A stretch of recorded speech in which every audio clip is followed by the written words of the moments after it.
Hello ನಮಸ್ಕಾರ ನನ್ನ ಕರಾವಳಿ ಕುಟುಂಬಕ್ಕೆ. ಇವತ್ತು ನಾನು ಮಾಡ್ತಿದ್ದು ಅನಾನಸ್ ಹಣ್ಣಿನ ಜ್ಯೂಸ್. ಆಯ್ತಾ, ಅನಾನಸ್ ಹಣ್ಣಿನ ಜ್ಯೂಸ್ ಮಾಡೋಕ್ಕಿಂತ ಮೊದಲು ನನ್ನ ಚಾನೆಲ್ ಅನ್ನು ಸಬ್ಸ್ಕ್ರೈಬ್ ಮಾಡಿದ್ರೆ ಪ್ಲೀಸ್ ಸಬ್ಸ್ಕ್ರೈಬ್ ಮಾಡಿ ಹಾಗೂ ಪಕ್ಕದಲ್ಲಿರೋ ಬೆಲ್ ಐಕನ್ ಕ್ಲಿಕ್ ಮಾಡಿ. ಆಯ್ತಾ, ಇವಾಗ ನಾವು ಹಣ್ಣನ್ನು ವಿವಿಧ ರೀತಿಯಲ್ಲಿ ಮಾಡ್ತಾರೆ. ನಾವು ಇವತ್ತು ವಿಭಿನ್ನ ರೀತಿಯಲ್ಲಿ ಪೈನಾಪಲ್ ಹಣ್ಣಿನ ಜ್ಯೂಸ್ ಮಾಡೋದು ಹೇಗಂತ ನೋಡ್ಕೊಂಡು ಬಣ್ಣ ಬನ್ನಿ. ಆಯ್ತಾ, ಅದಕ್ಕೂ ಮೊದಲು ಅನಾನಸ್ ಹಣ್ಣಿನ ಉಪಯೋಗವನ್ನು ತಿಳಿಯುವ.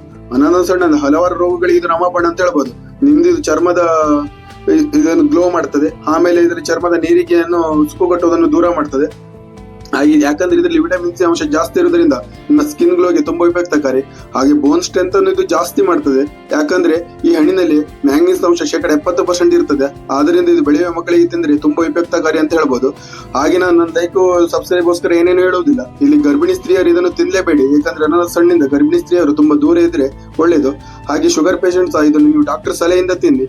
ಯಾಕಂದ್ರೆ ನೀವು ಇದನ್ನ ಸಕ್ಕರೆ ಅಂಶ ನೈಸರ್ಗಿಕವಾಗಿರುವುದರಿಂದ ಸೊ ಅದರಿಂದ ನಿಮ್ಗೆ ಎಫೆಕ್ಟ್ ಆಗ್ಬೋದು. ಸೊ ನೀವು ಡಾಕ್ಟರ್ ಸಜೆಷನ್ ತಗೊಂಡು ತಿನ್ಬಹುದು.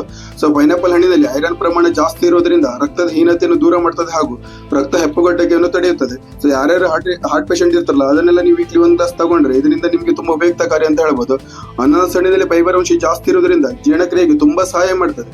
ಸೊ ಇವಾಗ ನೀವು ನೋಡೋಲ್ಲ, ಹಣ್ಣನ್ನ ಈ ರೀತಿಯಲ್ಲಿ ಕಟ್ ಮಾಡ್ಕೊಂಡು ನೀವು ಒಂದು ಫ್ರೂಟ್ ಜಾರ್ಗೆ ಹಾಕೊಳ್ಳಿ. ಫ್ರೂಟ್ ಜಾರ್ಗೆ ನಾ ಇಲ್ಲಿ ಒಂದು 1/2 ಟೇಬಲ್ ಸ್ಪೂನ್ ಪೆಪ್ಪರ್ ಪೌಡರ್ ಹಾಕಿದ್ದೀನಿ. ಆಯ್ತಾ, ಹಾಗೆ ನಾನು ಆರ್ಗ್ಯಾನಿಕ್ ಬೆಲ್ಲವನ್ನು ಹಾಕಿದ್ದೀನಿ. ಆರ್ಗ್ಯಾನಿಕ್ ಬೆಲ್ಲ ನೀವು ಯಾವುದೇ ಕಾರಣಕ್ಕೆ ಸಕ್ಕರೆಯನ್ನೇ ಆಡ್ ಮಾಡಿಬಿಡಿ. ಆರ್ಗ್ಯಾನಿಕ್ ಬೆಲ್ಲ ಮತ್ತೆ ಪೆಪ್ಪರ್ ಪೌಡರ್ನ ಹಾಗೆ ಒಂದು ಸ್ವಲ್ಪ 1/2 ಕಪ್ ಆಗೋಷ್ಟು ವಾಟರ್ನ ಹಾಕ್ಬಿಟ್ಟು ಇದು ಚೆನ್ನಾಗಿ ರುಬ್ಬಿ. ಆಯ್ತಾ, ಯಾಕಂದ್ರೆ ಪೈನಾಪಲ್ ಹಣ್ಣಿಗೆ ಇದು ಪೆಪ್ಪರ್ ಪೌಡರ್ ಹಾಕಿದ್ರೆ ತುಂಬಾ ಒಳ್ಳೇದು ಆರೋಗ್ಯಕ್ಕೆ. ಸೊ ಅದಕ್ಕೋಸ್ಕರ ಪೆಪ್ಪರ್ ಪೌಡರ್ ಹಾಕ್ಬಿಟ್ಟು ಇದನ್ನ ಜ್ಯೂಸ್ ಮಾಡ್ತಾ ಇದೀನಿ.